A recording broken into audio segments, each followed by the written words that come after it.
Local businesses are crossing their fingers this morning that the NFL lockout ends soon.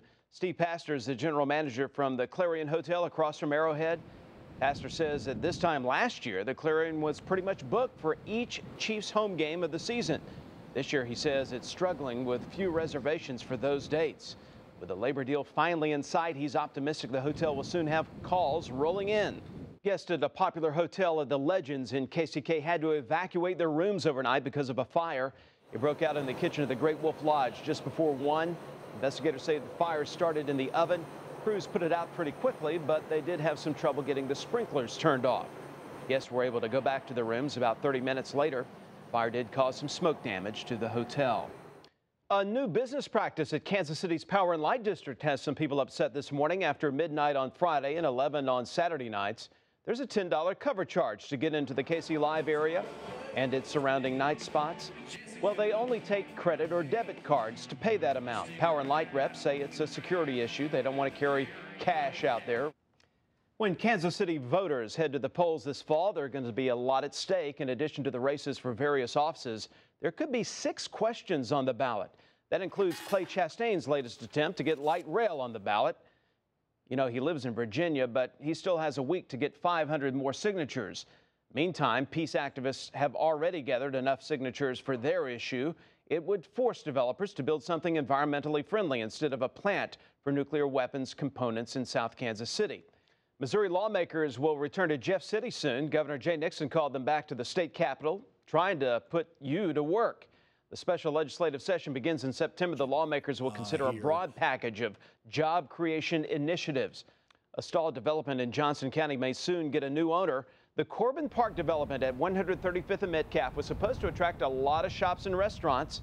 It's been stalled for years, and now there are only 3 buildings that are usable and occupied, and a few vacant half buildings there.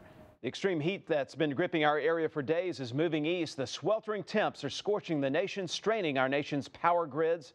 Doug Glazader's live in Washington, where temps are headed for triple digits. Doug? Fox 4 Health News now. Adding some healthy fats into your diet may help control your blood sugar. There's a new option available for parents looking to avoid large, bulky child car seats. They're inflatable safety seats called Bubble Bum. But while they seem convenient, the booster seats might not be completely safe.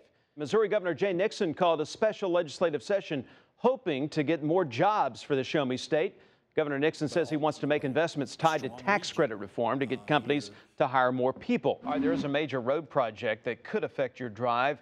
Crews are going to spend the summer demolishing buildings along Chateau Traffic Way and getting that area for road construction ready, which is going to start this coming spring. The project will widen the road from 2 lanes to 4. They'll add sidewalks, bicycle lanes on both sides. The entire project, $35 million. At least 14 people are dead after a powerful earthquake hit Central Asia. It was a 6.1. People in Kyrgyzstan and Uzbekistan reported violent shaking.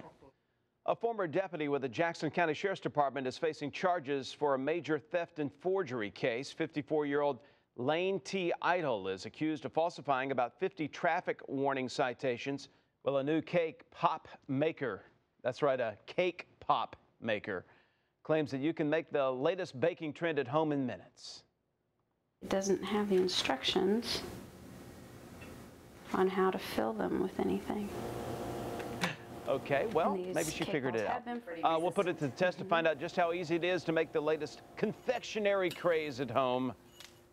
We try it before you buy it. That's tonight on Fox 4 News at 9. Arizona launched a new fundraising website asking for donations from the public to build a new border fence, something critics say the government should be doing, not the public. It's the first step in a newly authorized project to use private money and inmate labor to build fencing along the U.S.-Mexican border. Is it a flip-flop? The White House may now be banking on a short-term fix to prevent a possible credit default next month. Maybe the last resort to prevent a looming crisis. Doug Glazader's live in Washington. Doug, I remember the president saying distinctly in that news conference he would not back a short-term fix. We're very near the corner of 31st and Troost. Of course, back there, the Troost revitalization project is going on. If you've driven down the street, you've undoubtedly seen this 2-story brick building built back in 1920. Up there on the second floor is where Walt Disney opened Laugh-O-Gram Studios in 1921, and some say that's where he first met Mickey Mouse, a little live mouse that he used to feed regularly.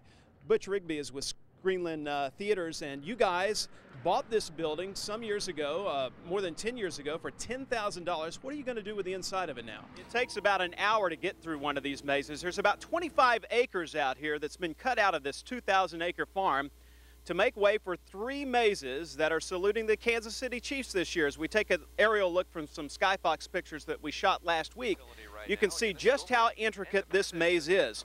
Now, a couple of years ago, it would have been next to impossible to cut something this intricate out of a cornfield, but due to the recent advancements of GPS technology, like from the folks from Garmin there in Olathe, they've been able to plot out the diagrams and then cut them in to the cornfield with great precision. Charlie Rash is going to be a farmer here. This is his family farm. Why are you still interested in farming? Because I like animals and I like to farm, and it's fun. Now, you help cut out this maze. In fact, you help do some work for it on the weekends. Tell folks what you do. I'm up in the flag tower. When they get lost, they have a flag that they carry around, and I'm up there, and they raise it when they get lost, and then we come out and help them. Is it fun to watch people get lost in it? Yeah. Yeah, I think it is. Thank you, Charlie. This maze is open Friday, Saturday, and Sunday, so come on down. It's $8 for admission for adults, $5 for kids 5 to 13.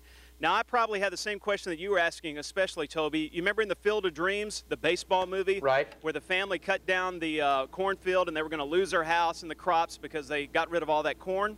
I asked them, how much corn does this actually lose? And they said nothing, because they make up for it. When they cut these paths, extra ears of corn grow on the stalks here on the outsides, so it more than makes up for the corn that would have been lost here in the cut-out path. Somehow a net gain in all of that. Yeah, a little bit of a net gain, and we're eating some of the sweet corn. Now, this is field corn, which they feed cows to get them fat. I'm getting fat off this sweet corn. There's a sweet corn festival out here this weekend as well.